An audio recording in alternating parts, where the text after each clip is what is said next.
നമസ്കാരം. റാഫ്റ്റർ ഫുട്ബോളിലേക്ക് അവർക്കും സ്വാഗതം. ഈ സമ്മർ ട്രാൻസ്ഫർ വിൻഡോയിൽ ബാഴ്സലോണ ചില മാറ്റങ്ങൾ വരുത്താൻ ആഗ്രഹിക്കുന്നു, തീരുമാനമെടുത്തിരിക്കുന്നു എന്ന് കാറ്റലൻ മാധ്യമം മുണ്ടോ ഡിപ്പോർട്ടിവോ റിപ്പോർട്ട് ചെയ്യുന്നു. പ്രധാനമായിട്ടും 4 പൊസിഷനുകൾ റീഇൻഫോഴ്സ് ചെയ്യാനാണ് അവർ തീരുമാനിച്ചിരിക്കുന്നത്. ഒന്ന് സ്ട്രൈക്കർ പൊസിഷൻ, ലെവൻഡോസ്കിയുടെ ഭാവി സംശയത്തിലാണ്.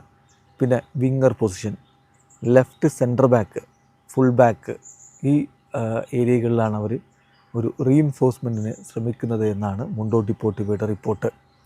ഇതിലൊരു ഘട്ടത്തിൽ നമുക്കറിയാം റോബർട്ട് ലെവൻഡോസ്കിയും മാർക്കസ് റാഷ്ഫോർഡും ബാഴ്സലോണയിൽ തന്നെ തുടർന്നേക്കും എന്നുള്ള വാർത്തകളുണ്ടായിരുന്നു. എന്നാൽ ഇപ്പോൾ രണ്ടുപേരുടെയും സ്ഥാനങ്ങൾ റിസ്ക്കിലാണ് എന്നാണ് ഏറ്റവും പുതിയ റിപ്പോർട്ടുകൾ വരുന്നത്. സ്പോർട്ട് റിപ്പോർട്ട് ചെയ്യുന്നത് ബാഴ്സലോണ മനസ്സിലാക്കുന്ന കാര്യം, ഈ 2 താരങ്ങൾ ഒഴിവാക്കുകയാണെങ്കിൽ ബാഴ്സലോണക്ക് സമ്മറിൽ ട്രാൻസ്ഫർ വിൻഡോയിൽ കുറച്ചുകൂടി ഫ്രീ ആയിട്ട് കാര്യങ്ങൾ കൈകാര്യം ചെയ്യാൻ പറ്റുമെന്നാണ്. അതായത് ഇവരുടെ ഹൈ വേജസ് അത് വെച്ച് അവരെ ഓഫ്ലോഡ് ചെയ്യുകയാണെങ്കിൽ കൂടുതൽ നല്ല രൂപത്തിൽ സമ്മർ ട്രാൻസ്ഫർ വിൻഡോയിൽ ഇടപെടാൻ പറ്റും എന്ന് ബാഴ്സലോണ ചിന്തിക്കുന്നതായിട്ടാണ് സ്പോർട്ടിൻ്റെ റിപ്പോർട്ട്. ജനുവരിയിൽ ലെവൻഡോസ്കിയെയും മാർക്കസ് റാഷ്ഫോർഡിനെയും സ്ക്വാഡിൽ നിലനിർത്തുക എന്നുള്ളതായിരുന്നു അവരുടെ പ്ലാന്. പക്ഷേ ഇപ്പോൾ കാര്യങ്ങൾ റീസെൻ്റ്ലി വലിയ രൂപത്തിൽ മാറിയിരിക്കുന്നു.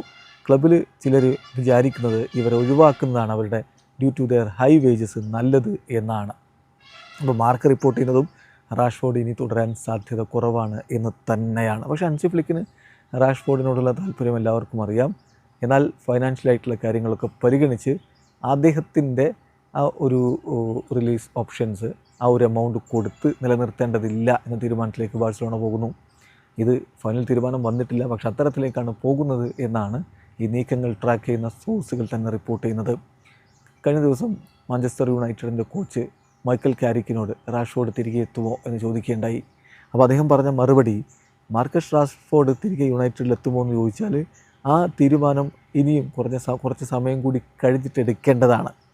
ഇപ്പോൾ at this point of time nothing has been decided എന്നാണ് അദ്ദേഹം പറയുന്നത്. ചുരുക്കത്തിൽ തീരുമാനം വന്നിട്ടില്ല, പക്ഷേ സാധ്യതയുണ്ട്. വീഡിയോ അവസാനിക്കുന്ന ഫുട്ബോൾ ലോകത്തെ കൂടുതൽ വിശേഷങ്ങളുമായി റാഫ്റ്റോക്സ് എത്താം.